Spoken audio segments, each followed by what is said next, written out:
For those of you that couldn't find the lecture, I did post it on Monday, and we just checked, and it still says it's available. Did you find it? No. It's on Blackboard? What Yeah. posted under? They just looked and they didn't see it. Under today's lecture, under the module, pediatric lecture, it says final lecture.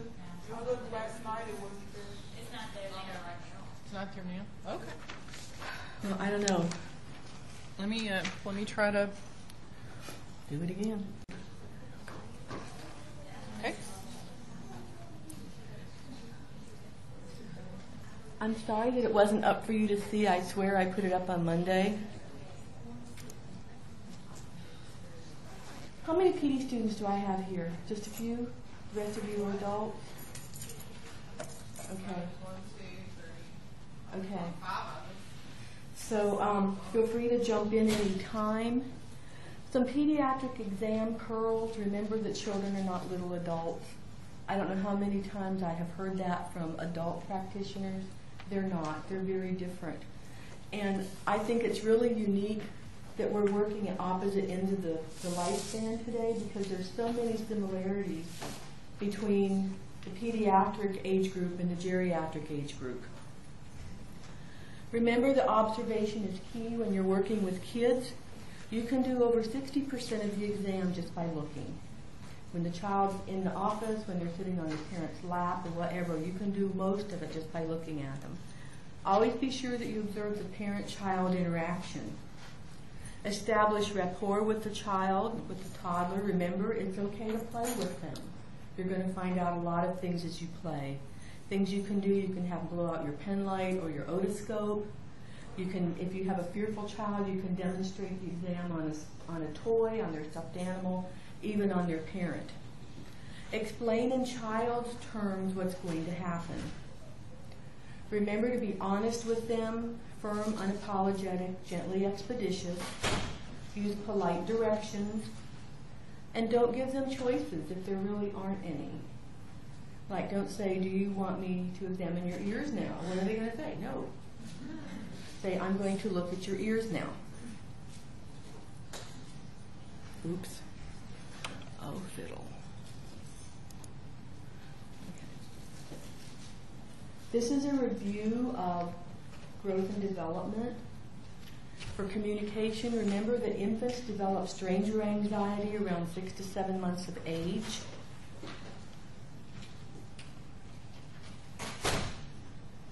And what do they do when they have stranger anxiety? They cry and they fuss when they see someone they don't know. They develop separation anxiety about 8 months of age. That means if you take them away from the person they know, they're going to cry and they're going to fuss. Use distraction techniques. Sing to them, talk to them, make funny faces, whatever works. Use a calm, soothing voice and avoid any sudden movements that will startle them. Remember that toddlers, no is their operative word. They fear parental separation. They fear bodily intrusion. They have very short attention spans. They're strong-willed, and they're uncooperative, especially when they're tired or ill. How many of you have had toddlers of your own? Are these true statements? Yes. Okay. Allow them to touch your equipment before beginning your physical exam. Again, you may demonstrate on a doll, an animal, or a parent. Give them choices when it's possible. Be direct. Tell the child what you're going to do, but don't ask their permission.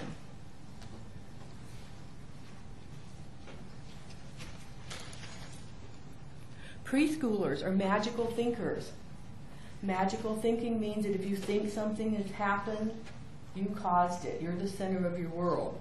They think everything is alive. They fear pain and bodily mutilation.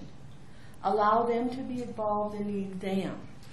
They can practice on a doll or a stuffed animal first. Give them choices and praise them often. School-age children want to be brave, but they also fear pain and loss of control. They're curious. They ask lots of questions. I would say why is probably their operative word. They're logical. They're concrete. So provide concrete answers to their questions. They begin to have modesty issues in this age group, so be sensitive to this.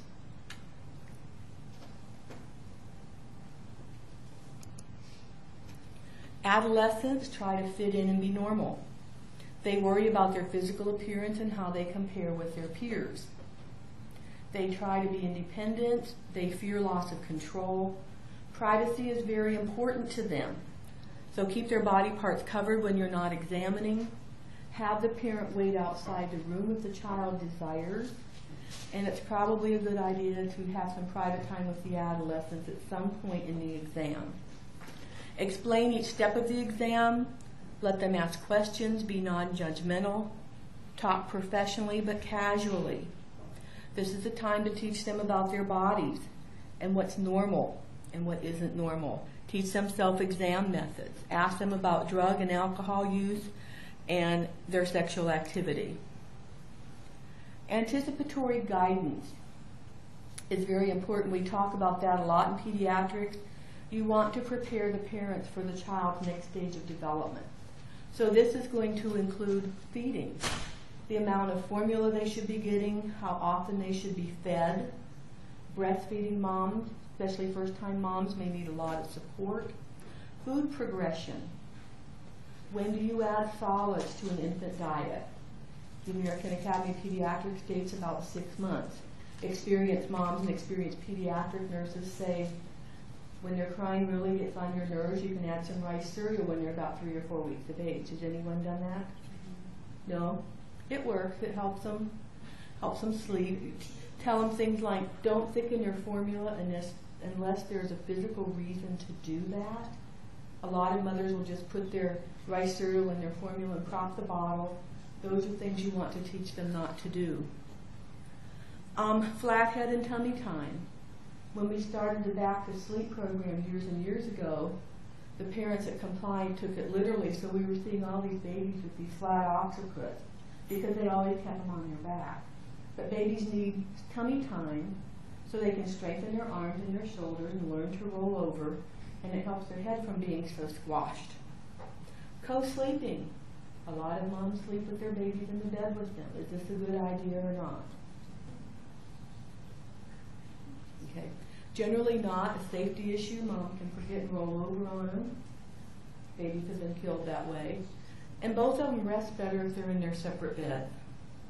Obesity is becoming a problem across the lifespan. Have you seen the number of little fat kids running around lately? Yeah, I've noticed that too, along with the little fat adults, but you know. I think, man, we need to do something about this. We've already gone over the PD history and physical in previous lectures, so just as a review, you always want to ask about the maternal history for infants. What was the prenatal history for the mom? What kind of drugs did she have? What was L&D like for them? What was the infant's condition at birth? Do they remember the APGAR scores? Do they remember that there was a difficult delivery, they had to resuscitate the baby? The baby ended up in the NICU, or the baby was fine, went to newborn nursery. The infant history is from birth to the time of the exam. Remember, the order of exam on kids is different than on adults and the elderly. You look, you listen, and you feel. So you inspect, you auscultate, you palpate. Very rarely do we percuss. As the child gets older to school age and adolescence, then you're going to change more to the adult exam techniques. Plan your exam, especially in newborns, from non-invasive to invasive. And again, that goes with the look, listen, and feel. So if you have to measure their head circumference or measure their length, do that last. They find it irritating. Hip exams, for some reason, you're always going to have a squalling baby when you do a hip exam, even though technically it shouldn't hurt. So do your hip exam last. And if you haven't looked at their palate, have your pen light ready. So when they're screaming, you shine your pen light in their palate and make sure everything's intact on that end. Examine the presenting parts, but think in systems. This is how I've always kept my exam in order so I don't forget anything. So if the kid is screaming when I start my exam, I'll do the palate, I'll do the other irritating things, and I'll try to get him calmed down so I can listen to his chest and his heart and his stomach. So that's examining the presenting part first. But I think in systems, so I always think head to toe in systems.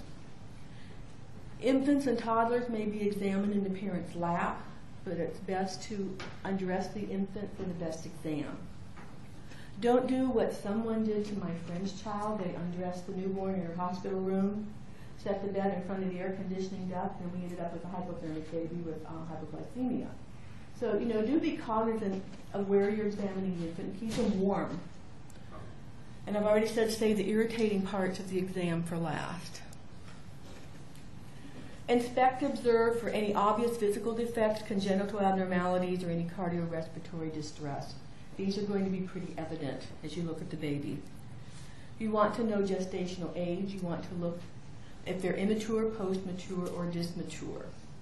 Are you all familiar with these terms? Are you familiar with small for gestational age, appropriate for gestational age, large for gestational age? Okay, these are terms you might see and you will definitely be using. The immature infant, think of a preterm. Their skin is thin and translucent. They might have abundant, not abundant, they might have thinning lanugo or very little. They have a lot of vernix caseosa. Their tone is kind of floppy, depending on their gestational age. The post-mature infant is one that's basically been cooking too long. I have always found that post-mature infants have very worried expressions. They just come out and they just look worried. They kind of have that wrinkled brow and they look at you, it's like, stop crying. They also may have green-stained nail beds or umbilical cords because as they're in there too long, they start releasing meconium and they're swimming around in meconium-stained amniotic fluid. Dysmaturity is where things just aren't right. The cry. Describe the baby's cry if it's weak, if it's high-pitched, or it's of short duration. Have you ever heard an infant with a really high-pitched cry? I know they all kind of have high-pitched cries. My first NP student had a term that I'd never heard because most everyone in the NICU was intubated on ventilators. Her response was, if the baby's crying, tube them or move them. If they could cry, they didn't need to be in the ICU. They needed to be in newborn nursery. But high-pitched cries, have you heard a baby that has a cry like a cat? Credo-cat, that is a syndrome, and that's something to take notice of. And you will notice it even if you've never heard it before because it's so different. The nutritional state, if they're large for gestational age, that means they're over the 90th percentile on their growth charts. If they're small for gestational age, they're around I'm going to say less than the 20th or 30th, but don't quote me on that. AGA is they're appropriate, they're right in the middle of their growth curve. And also dehydration. I want to check for that. We talked about this in neuro, so I'm going to go really fast. Infants, you look at head shapes. You look at their fontanelles. They may have 3 anterior, posterior, and then 1 in the middle. Know the difference between a caput and a cephalohematoma. A caput is a collection of blood under the skin. It will cross the suture lines of the head, and it's squishy. Cephalohematoma is a harder feeling lump. It does not cross the suture lines. And it can take quite a while for a cephalohematoma to go away. Craniosynostosis we talked about last time. That's where the cranial sutures are fused. That's important because it means that the head won't grow. And if the head doesn't grow, the brain doesn't grow. And hydrocephalus, where they have a collection of what we used to call water on the brain. Babies that you would most likely see with hydrocephalus right at birth would be babies with myelomeningocele. They usually go together. Plagiocephaly. Plagiocephaly is just a term for a misshapen head. It's a malformation of the head, and it just kind of is crooked. So you want to distinguish between a head shape that is crooked because of deformation. The baby's been laying on his side all the time. I know when my little brother was born, he always wanted to lay on one side. He was getting a flat head, so Mom had to keep propping him so he wouldn't lay on that one side. Or is it because of craniosynostosis, their head is flat because the sutures are fused? And that's what you need to check in your exam.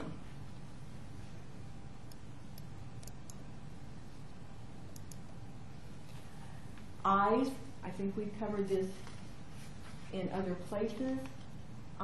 Term infants are hyperopic. Their peripheral vision is fully developed at birth. By 2 to 3 weeks of age, they have tears and they have control over their eye muscles. I will also say I have seen a lot of toddler temper tantrums. They don't have tears. Have you ever noticed that when a toddler's having a temper tantrum, they don't have tears? And they can shut it off just like that? Okay. 3 to 4 months of age, they develop binocular vision. At 6 months of age, they can differentiate colors. They develop adult visual acuity by about 4 years of age. And by 1 year of age, the pseudostrabismus should disappear. If it doesn't, then you need to follow up on that. Check their nose for patency, occlude each nostril. Nasal polyps may indicate cystic fibrosis. You also, especially in toddlers, want to check the nose for hidden objects. It's amazing the things that they can stuff up in their nose. You don't know it. Sometimes they'll have a grungy discharge, smelly nasal discharge, so you may have to look. Sinuses. At birth, the maxillary and the ethmoid sinuses are small. The sphenoid sinuses are present at birth, and they develop at puberty. The frontal sinus begins to develop at 3 years of age. It doesn't not fully develop until late adolescence, but they are large enough to become infected. Dentition, they get their first tooth about 6 months and then 1 a month thereafter. They have a complete set of teeth by around 24 months. So they should have about 20 teeth. Count their teeth. They're probably used to this. You can say, open your mouth, let me see your pretty teeth, and you can count their teeth. This actually works with my Schnauzer too. When he starts to growl, I say, show me your teeth. And he shows me his teeth, and he's fine. Second molar, they get about 23 to 31 months of age. When they're pulling at their ears around 2 years of age, check their dentition. Their permanent teeth begin around 6 years of age, and they're complete around 15. Chest and lungs, you want to see if they're using any accessory muscles to help them breathe. That is not normal. I put this in here. I've never actually heard this, but if you hear bowel sounds up in the chest, you may want to rule out a diaphragmatic hernia. Diaphragmatic hernias are usually something we know about pre-delivery. Every once in a while, one will sneak by us. We did have a case of a 3-month-old infant was admitted to the PICU with pneumonia, and when they did the chest x-ray, they found he had a small diaphragmatic hernia that had never been apparent until he got big enough to get into respiratory distress. So it can happen. Unilateral retractions may indicate a foreign body obstruction. Remember, everything that's loose, kids are going to put in their mouth, and they can't aspirate this. Unless you're right there to see it happen, you probably will miss it, but then they'll start developing a chronic cough and everything. And so always remember to rule out foreign body obstruction. The heart exam, I think we've covered this pretty well too. On an infant, the apical pulse is best felt at the 4th to 5th intercostal space. Murmurs are common for 1 to 3 days after birth. Remember, this is while the heart is continuing to make its transition from in utero to afterbirth circulation. Physiologic murmurs are very common in children. If they are cyanotic, if they get tired during play, if you see frequent squatting when they're playing, and slow weight gain, it may indicate congenital heart disease. Remember sinus arrhythmia, that's when the heart rate increases with inspiration and decreases with expiration. Still's murmur we discussed last time. It's an innocent murmur. You can hear it in children ages 3 to 7. Physiologic pulmonic stenosis, the PPS murmur, it's heard best in the axilla in the back. It disappears during infancy. This is a murmur you hear a lot in recovering preterm babies when you're in the intermediate nursery. They almost all have some kind of a soft PPS murmur. Breast may be enlarged from a maternal estrogen, and there may also be a milky discharge from the breast. And supernumerary nipples may arise along the milk line. Why is this important? Okay, it could indicate a problem in another system, in the renal system. So you will want to check. On the infant, you always check the umbilical cord. They should have 2 arteries and 1 vein. If they only have one artery and one vein, that's abnormal. It indicates renal problems. So you're going to have to do a full workup of their renal system. Their liver should be anywhere from 1 to 3 centimeters below the right costal margin. That is normal. If it's any more than 3 centimeters below the right costal margin, that is abnormal, and you'll want to check closer to see why it is. Necrotizing enterocolitis is a gut infection that we see commonly in preterm babies in the NICU. Babies should pass their first meconium stool within 24 hours of birth. If they don't, it could be a problem. Jaundice may be physiologic. All babies are going to have some degree of jaundice, or it could be more serious. You know, if you have a mother with an RH setup, the baby's going to have problems with jaundice. Have any of you heard the good old nurse's way of estimating jaundice without a billimeter? The faith is their bilirubin's about 5, and down here it just progresses till if they're jaundiced all over, it's up to like 10. Okay, it works pretty good. Vomiting that increases in amount or frequency, that's forceful or projectile, accompanied with failure to thrive, failure to gain weight. You want to rule out pyloric stenosis or even gastroesophageal reflux. Babies are going to spit, they're going to vomit, but when it's projectile, it's abnormal. Diarrhea, colic, failure to gain weight, weight loss, diarrhea. You want to think of malabsorption syndromes. Apparent enlargement of the abdomen with or without pain, maybe from constipation or diarrhea. You can actually feel in the baby's abdomen, sometimes you can feel that meconium that's in there. Babies are pretty easy to examine their abdomen, so when you get a chance to do newborn exams, be sure you concentrate on that. Abnormalities, you can look these up. I don't know that I'm going to ask any questions on these on your exam. Intussusception, need to know what that is. Umbilical hernia is not a big deal unless it's a real large umbilical hernia. Pyloric stenosis we've discussed, esophageal reflux, Meckel's diverticulum, and NEC. Hypertrophic pyloric stenosis. I think you probably discussed this in GI. I think there might even have been a test question on it that you've already had. You can see it as early as 3 to 5 weeks of age. It's more common in males and in the firstborn. The pylorus muscle is the one that connects the stomach and the small intestine. They have the projectile vomiting, they're dehydrated, weight loss, they're always hungry. And if you can do a good abdominal exam, you can actually feel that little olive. And it just feels like a little green olive. Remember that the abdominal muscles in kids are weak, so that's why they have a protruding abdomen. Constipation, you'll want to ask history questions, ask the mom what is going on, what kind of toilet training methods are they using, kind of diet are they getting, ask about pica. You know, pica is when they eat things like plaster or dirt or things that you wouldn't normally eat. Ask about the size, shape, and consistency of the stool, if there's any rectal bleeding or if it's painful passage of stool. Ask about abdominal pain, if they have splinting of abdominal movement. If they resist movements, if they keep their knees flexed. Did you all discuss the hamburger sign when you did GI?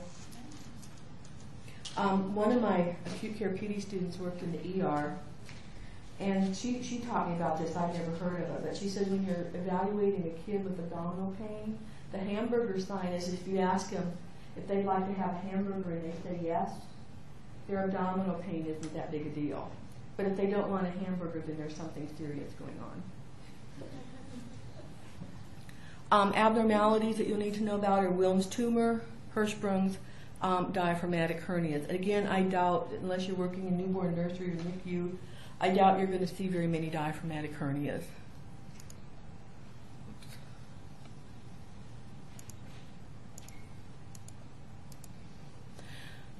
Genitalia, GU exam for females and males. On the female, the labia majora are separate and the clitoris is prominent up to 36 weeks gestation.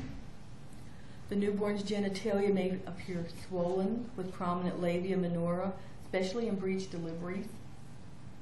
The hymen often protrudes. They may have a mucoid white vaginal discharge anywhere up to 1 month of age, and most labial adhesions in females under 6 require no treatment. Male, they can have transitory penile erections. It's common. Edema of newborn external genitalia is also common. You can see hydroceles. You'll need to be able to distinguish between a hydrocele and a hernia, especially the PD students as we get into that. The separation of the prepuce from the glands occurs between 3 and 4 years of age. The foreskin of non-circumcised males is fully retractable by 3 to 6 years of age. Always check males for inguinal hernias. Preterm males are very likely to have inguinal hernias. If they have a hernia, see if you can reduce it. Push it back up through that inguinal ring. If you can't reduce it, then they need to be referred. And I have seen surgeons reduce them, and they really mash them. Check for hypospadias and epispadias. Those occur fairly often. Clean catch urine should be obtained at all well checkups starting at age 3 to rule out UTIs. The Tanner stages I've listed here, you're already familiar with them, I think, and you'll need to know those. It shows the development of the genitalia and the breast as the child ages. Rectum, newborns again should pass meconium stool within 12 to 48 hours. The gastrocolic reflex occurs following feedings. As you know, newborns and puppies, they eat, they poop, right? Internal and external sphincter control is involuntary until the spinal cord myelination is complete. So that should be by 18 to 24 months of age. And that's usually when you can start potty training and be successful. Sinuses or tufts of hair, dimpling in the pilonidal area suggests lower spine deformities, and you will want to check that out. Sometimes just a simple flat plate x-ray, sometimes an MRI. Perirectal redness may indicate pinworms, candidal infections, or diaper irritation. The picture at the top left is a pilonidal cyst. Picture at the bottom gives a little chart of it. Have any of you seen pinworms? If you work a lot with kids, you're going to see all kinds of worms. You have. Okay. When you check for pinworms, it's usually in the morning before they get up because pinworms are active during the night. It's a very easy little test to do. You double-faced tape on the end of a tongue depressor and put it at their rectum and kind of swab their rectum, and then you'll get all these little pinworms on your tape and you can look at it under a microscope. Doesn't that sound fun? Okay. Musculoskeletal, especially after a breech delivery, a shoulder dystocia, you always want to pay a special attention to the newborn clavicle because it could be fractured. I don't know why this keeps going off. That's good. Like it slides. If the baby has his hand at his side like this, we talked about this last time, the waiter's tip position, have an Erb's palsy. Congenital defects that you look for in a musculoskeletal system include spina bifida, clubfoot, metatarsus varus, and hip dislocation. Infants have kyphosis until they can sit with support. You do a hip exam on all kids under 2 years of age. Hip dislocation is more common in females and in breech deliveries. You want to be able to distinguish between a Barlow and an Ortolani, and you might also want to know what the Galeazzi reflex is. Remember, the Barlow dislocates a dislocatable hip. If it's going to come out, you'll get it with the Barlow. The Ortolani reduces a posteriorly dislocated hip. I was going to bring one of my babies with me and I forgot. But when you do a hip exam, if you can just pretend with me for a moment, you're facing the baby, his knees are up. I put my thumb and my finger around the front of his leg and the back of his leg, that way. And my third finger is on his hip, on the greater trochanter of the femur. And I do the Barlow and the Ortolani together. I push the hips down, up, back and out. And as I push them back and out, I'm spreading the baby's legs out. And you keep your third finger on the head of the femur, and you will feel clunks, you will feel clicks, you can even feel the hip dislocate. That kind of makes your stomach jump the first time you feel it. And so then that's how you chart it. There's either no subluxation or no clicks, or you do feel a click, or you felt a clunk, or the hip was dislocated. And then you'll need follow-up. And follow-up, usually the first thing is an ultrasound of the hip. And then you do an ortho consult. And babies that have loose hips, they'll put in a Pavlov harness. I think I have a picture of that somewhere. You'll find it. Feet. All infants are flat-footed, and many have tibial torsion and metatarsus adductus from fetal positioning. And it's got a nice little chart of the normal line of the foot should be straight down the midline of the bottom of the foot. And if it's mild, you can see it kind of goes in towards the middle, moderate, and then severe. And you want to know what is just positional from in utero. If it's positional, you can straighten it out. It won't stay that way. If it's fixed, then they'll need to have an ortho consult and be treated.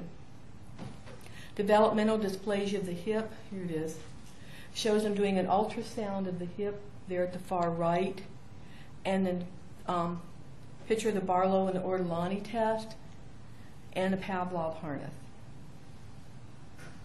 Sometimes before we fit them for a harness, we just put them in double diapers.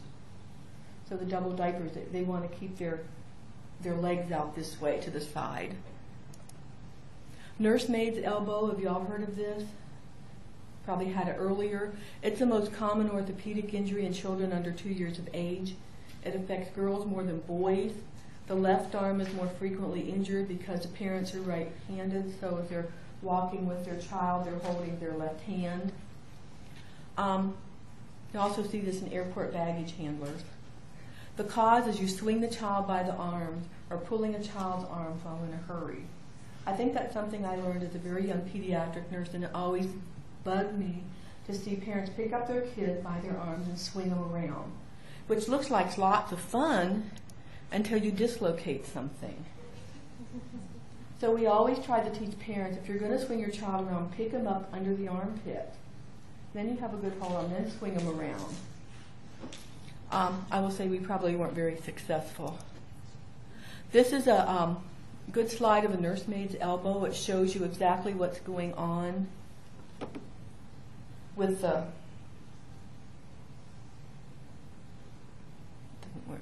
with the elbow, and it also shows you how to reduce it. And I'm sure that's something we're going to learn this summer in diagnostic methods. Fusion of the epiphysis of the long bone signifies completion of skeletal growth. This is important. The mean age in males is about 17.5 years, and females it's about 15.5 years. What are the possible consequences of a damaged epiphyseal plate? It's not going to grow, or it's going to grow crooked or wrong.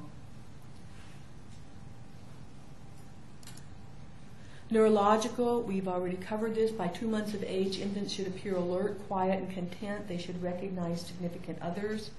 Their social smile develops by 2 to 3 months of age. I've seen their social smile develop earlier than that. You probably have too. They can say 1 to 2 words by 9 to 10 months of age. Their posterior fontanelle should close by 2 months of age, and the anterior fontanelle by 24 months, and it's usually around 18 months. Early and middle childhood, they're typically healthy ages. It's during this time, though, that children are at risk for conditions such as asthma, obesity, dental caries, child maltreatment, developmental and behavior disorders. And while typically non-fatal, these conditions affect children, their education, and the health and well-being of the adolescents and the adults they will become. Adolescents and young adults, the goal is to improve healthy development, health and safety, and the well-being of adolescents and young adults. Some examples of issues that you deal with in this age range are homicide, suicide, multiple vehicle accidents, DUIs, substance abuse, smoking, STDs. pregnancy, and even homelessness.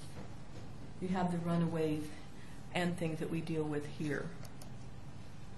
I just put this in for clinical preventive services. Remember your screening tests, your immunizations, and your preventive counseling as you're working with these different age ranges.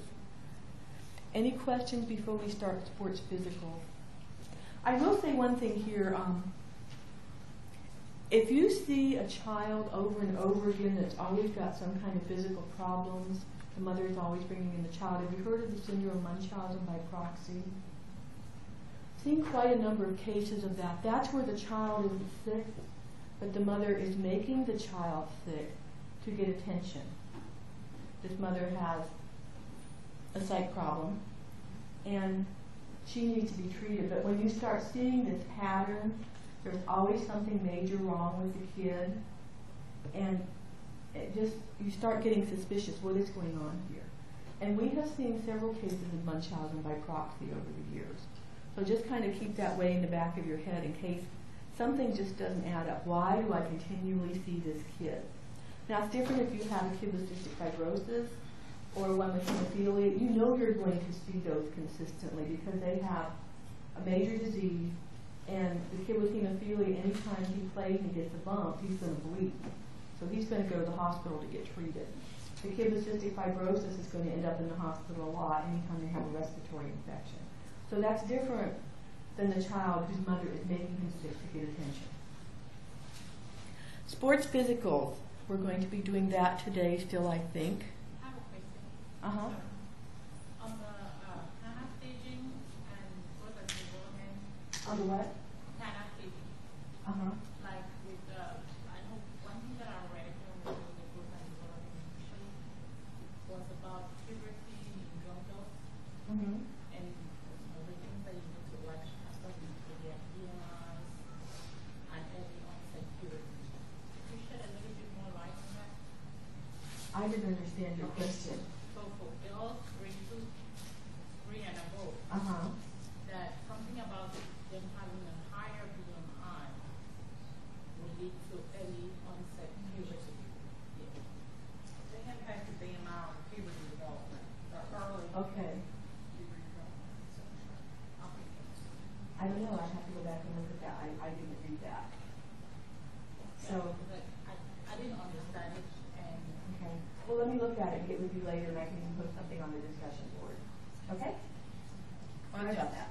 Dr. Rath, on the start of menstruation for Mhm. young women, if they reach a weight of 100 pounds and a specific like BMI over 26, you'll see them have generally early onset, but they have to be around 100 pounds with around 26. And conversely, when you have these young women athletes who are real like runners and things like that, you'll see amenorrhea or the lack of periods in those as their body or BMI drops because they get so low in their fat content. And that part of that has to do with the stimulation of sufficient fat for the estrogen and progesterone cycle to take place. So when their BMI drops too low, they can't do that anymore. So when they're telling you that you may see early onset puberty, it's because of the higher BMI and the weight of it. It's usually right around 100 pounds in the literature is what they talk about, that you might see onset, early onset. So we're seeing girls, at least in my practice, I mean, you'll see really younger girls like 8, 9, 10 starting their periods because of that. And the other thing that's been suspicion along with that in the literature is that, you know, a lot of the hormones that are in our food, like the chicken and beef that are actually growth hormones, that those affect the accumulation of body fat in children fairly significantly. So we're starting to see earlier onset of puberty as a result of that. Thank you. Sure. I just read that recently. I really have to get out of this NICU mindset. No, they don't generally have puberty. No, no. They're generally amenorrheic unless they have a little bit of blood at delivery, but you know. Yeah, usually all gone. Uh-huh. Sports physicals, a pre-participation physical evaluation. Have any of you done these in your health assessment clinicals yet? Okay. What the purpose of these is to identify conditions that may interfere with a person's ability to participate in a sport. It identifies health problems that increase the risk of injury or death during sports activities. It identifies the appropriate sport for a person's particular abilities and physical status.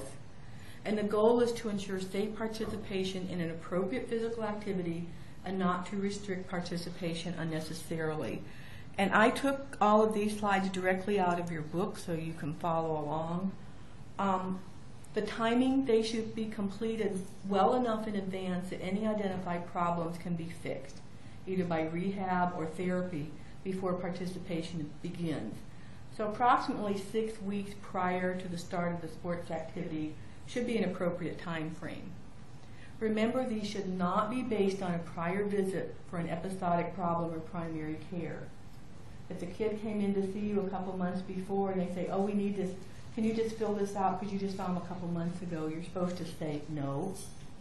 And they should be scheduled as a separate visit because remember, the primary goal is to ensure safe participation.